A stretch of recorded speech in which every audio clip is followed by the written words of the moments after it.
आज हम लोग पृथ्वी और हमारा जीवन कक्षा 7 का पाठ 10 पढ़ेंगे। प्राकृतिक प्रदेश एवं जनजीवन। मरुस्थल प्रदेश। प्राकृतिक प्रदेशों में इस पाठ में मरुस्थल प्रदेशों के बारे में आपको बताया जा रहा है। तो आप मरुस्थल शब्द से वैसे भी परिचित हैं। रेगिस्तान शब्द जानते हैं कि हमारे भारत में थार का मरुस्थल है ना, राजस्थान में है। तो आपको इस पाठ में यही सब बताया जा रहा है। आप जानते हैं कि पेड़ पौधे, पशुओं एवं मनुष्यों के लिए जल का कितना महत्व है। पानी के बिना हम जिंदा नहीं रह सकते, है ना। हम लोगों को भी चाहिए, पेड़ पौधों को, पशुओं को। तो जहाँ पीने हेतु जल उपलब्ध ना हो, पशुओं को चरने के लिए घास ना हो और फसलों की सिंचाई हेतु जल ना हो, ऐसे स्थान पर जीव जंतुओं को के लिए जीना कैसे संभव है। बताइए, ऐसे जगह पर रहना संभव है? कठिन है ना। जहाँ पर पानी भी नहीं है पीने के लिए, पशुओं के लिए घास भी नहीं है, फसलों की सिंचाई के लिए भी कोई खेती नहीं हो सकती है। तो ऐसी जगह पर लोगों का जीवन बहुत कठिन हो जाता है। ऐसे ही मरुस्थलीय प्रदेशों के बारे में आज हम जानते हैं। ऐसा प्रदेश जहां वर्षा की तुलना में बाष्पीकरण अधिक होता हो, उसे क्या कहते हैं? मरुस्थलीय प्रदेश। जहां पर वर्षा कम होती है और ताप से पानी भाप बन करके ज़्यादा उड़ जाता है, तो गर्मी ज़्यादा हो जाती है। तो ऐसे प्रदेश जहां वर्षा की तुलना में बाष्पीकरण अधिक होता हो, मरुस्थलीय प्रदेश कहलाते हैं। इन क्षेत्रों में वर्ष भर में जितनी भी वर्षा होती है उससे कहीं अधिक जल का बाष्पन हो जाता है। जितनी वर्षा होती है उससे ज़्यादा पानी बाष्प बन के उड़ जाता है। यही कारण है कि यह एक शुष्क प्रदेश है और इसे रेगिस्तान के नाम से भी जाना जाता है। पृथ्वी पर ऐसे स्थान गर्म भी हो सकते हैं और ठंडे भी, है ना। तापमान के आधार पर इनको दो भागों में बांटा गया है। रेगिस्तानी भूभाग को उष्ण मरुस्थलीय प्रदेश और शीत मरुस्थलीय प्रदेश। तो अब हम देखते हैं कि जो ये मरुस्थलों का विस्तार हुआ है, ये ज़्यादातर आप देखिए इस नक्शे के द्वारा ज़्यादा अच्छे से देख सकते हैं कि यहाँ पर किन किन महाद्वीपों में ज़्यादा है। अफ्रीका, एशिया, ऑस्ट्रेलिया, उत्तरी अमेरिका और दक्षिणी अमेरिका महाद्वीपों में है। अफ्रीका का सहारा व कालाहारी मरुस्थल फेमस है, प्रसिद्ध है। एशिया का अरब, थार और गोबी मरुस्थल। ऑस्ट्रेलिया का महान विक्टोरिया मरुस्थल और उत्तरी अमेरिका का सोनोरान व एरिजोना मरुस्थल और दक्षिणी अमेरिका का आटाकामा व मेटोगोनिया मरुस्थल। ये सब विश्व में प्रसिद्ध मरुस्थल हैं। ये आप नक्शे में देखिए किस किस क्षेत्र में सब बना हुआ है। जो ये ज़्यादातर ये इसमें ये येलो रंग से जो आपको दिखाई दे रहा है, और ये सब पश्चिमी तट पर है, ज़्यादा पाए जा रहे हैं। ये देखिए जो उष्ण वाले हैं। अब हम आगे पढ़ते हैं। उष्ण मरुस्थल ये सब पश्चिमी तट पे आपको मिलेंगे, है ना। ये येलो येलो भाग से जो दिख रहा है, तो उष्ण कटिबंधीय क्षेत्र में महाद्वीपों के पश्चिमी भाग में उष्ण मरुस्थल पाए जाते हैं। ऐसे मरुस्थलीय प्रदेश के अधिकतर भागों में सामान्यतः वर्षा की मात्रा 25 सेंटीमीटर से भी कम होती है। जब वर्षा होती है तब वर्षा के साथ तेज हवाएं और तूफान भी आते हैं।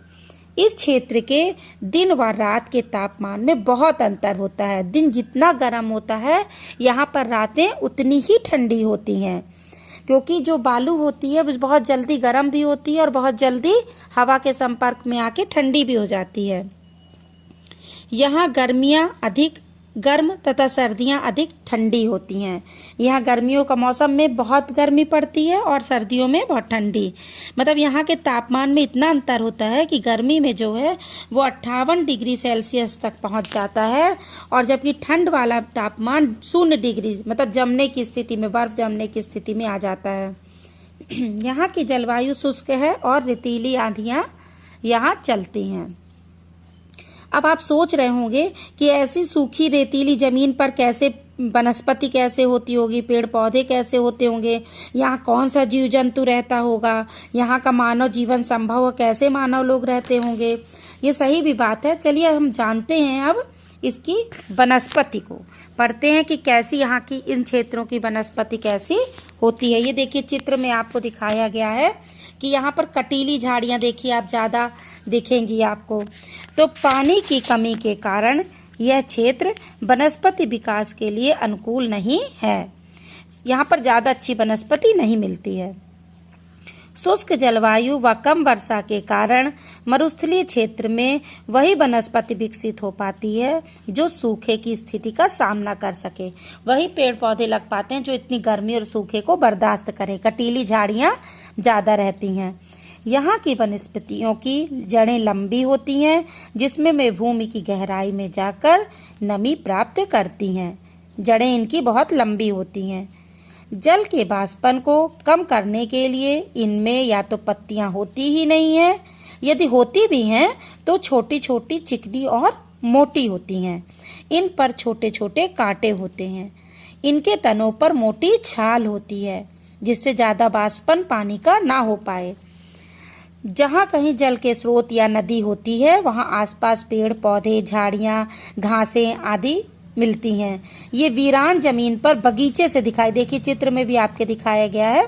ऐसे सब जगह तो वीरान है, एक भी पेड़ पौधे नहीं है। और कहीं पर जहाँ अगर जल का स्रोत मिलता है तो वहाँ आसपास वनस्पतियाँ आ जाती हैं, तो ऐसे लगता है जैसे वहाँ पर बगीचा हो। इसी कारण इसे क्या कहते हैं, मरुद्यान भी कहा जाता है। मरुद्यान में प्याज, शकरकंद, तंबाकू, फलियाँ व मोटे अनाज की खेती होती है। यहाँ की मुख्य वनस्पतियाँ खजूर, बबूल, सेहुड़, नागफनी, ताड़ आदि है। क्या उपयुक्त विशेषताएं, मतलब ये सब विशेषताएं किस पेड़ में मिलती हैं, ये सब हम जाने तो किस तरह के पेड़ यहाँ पर होते हैं। अब हम देखते हैं, ये तो रही वनस्पति की बात। अब जीव जंतु, तो जीव जंतु यहाँ पर कैसे मिलते हैं। आप जानते हैं कि मरुस्थलीय क्षेत्र में पानी का अभाव होता है, पानी की कमी होती है और वनस्पति भी कम मात्रा में है। इस कारण जीव जंतु की संख्या भी कम ही होगी। यहाँ वे जीव ही रह पाते हैं जिन्हें कम पानी की आवश्यकता होती है और जिनको गर्मी सहने की आदत होती है। इनमें प्रमुख कौन है, ऊंट। इसलिए ऊंट को क्या कहते हैं, मरुस्थल का जहाज। मतलब वहाँ पर अगर आपको सामान ले जाना है, कुछ काम करना है, सवारी करना है, तो किसका उपयोग हम लोग करते हैं, ऊंट का। ऊंट ही है, देखिए आपको चित्र में दिखाया गया है कि रेगिस्तान में रेगिस्तान का जहाज कहते हैं इसको, ऊंट को, है ना। तो ये क्यों यहाँ पर ये ऊंट ज़्यादा पाया जाता है, क्योंकि ऊंट की पीठ पर बड़ा सा कुबड़ होता है जिसमें बसा या चर्बी इकट्ठा रहती है। जो कुबड़ रहता है उसमें बहुत सारा फैट, चर्बी इकट्ठी रहती है।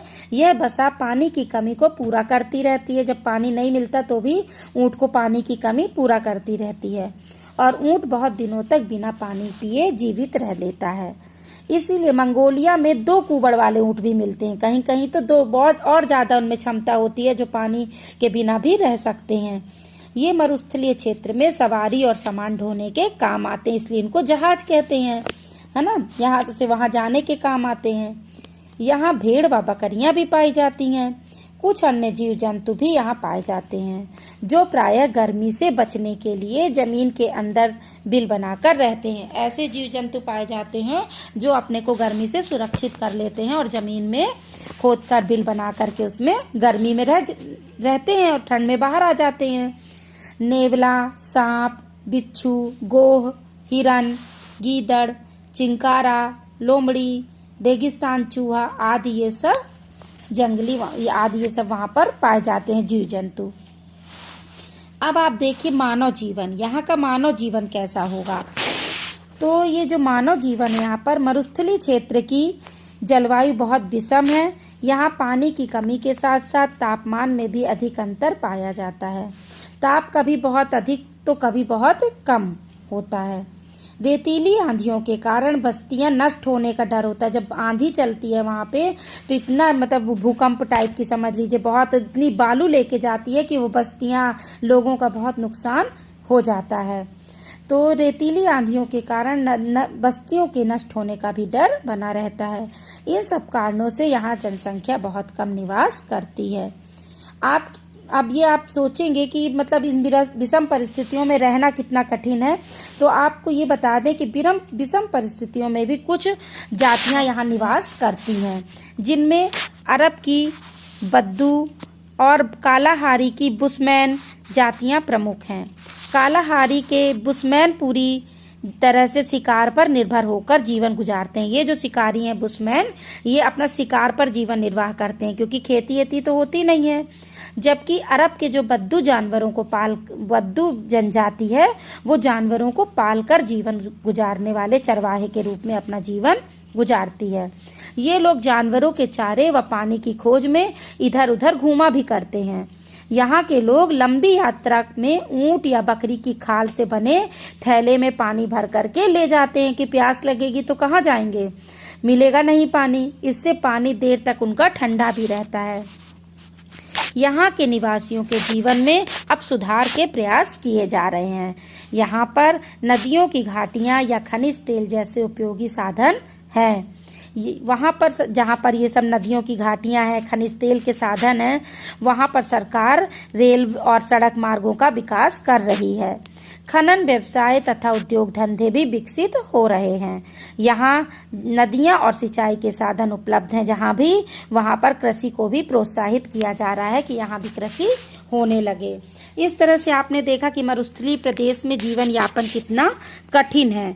अब हम इसको भी जानते हैं कि जो जान ले, मरुस्थल में पाए जाने वाले बालू के टीलों को बालू का स्तूप कहते हैं। ये टीले हवा के साथ एक स्थान से दूसरे स्थान पर स्थानांतरित होते रहते हैं। एक जगह से बालू आई, उड़ा करके लाती है, टीला बना देती है, फिर वो बालू फिर पुनः उड़ी, फिर वहाँ की बालू ले जाके दूसरी जगह टीला बना दी। इस तरह से ये बालू का स्तूप बनते रहते हैं। मरुस्थलीय क्षेत्रों में घरों की दीवारें मोटी बनाई जाती हैं, जिससे गर्मी का प्रभाव कम हो सके। इस तरह हमने ये मरुस्थलीय प्रदेश के बारे में जाना कि वहाँ की वनस्पति, जलवायु, ये सब कैसे होती है। ये आपका छोटा सा चैप्टर था। अब इससे हम क्विज को तैयार कर रहे हैं। ये क्विज लिंक आपको डिस्क्रिप्शन बॉक्स में दिया जा रहा है, जिसको आप चैप्टर देखने के बाद उन प्रश्नों को, ऑब्जेक्टिव प्रश्नों को करेंगे, जिससे समझ में आएगा कि आपको पाठ समझ में आया कि नहीं। और अगर नहीं आता तो पुनः देखिए। कोई परेशानी है तो आप मुझसे कमेंट्स करके पूछिए, मैं उनका समाधान करूंगी। धन्यवाद।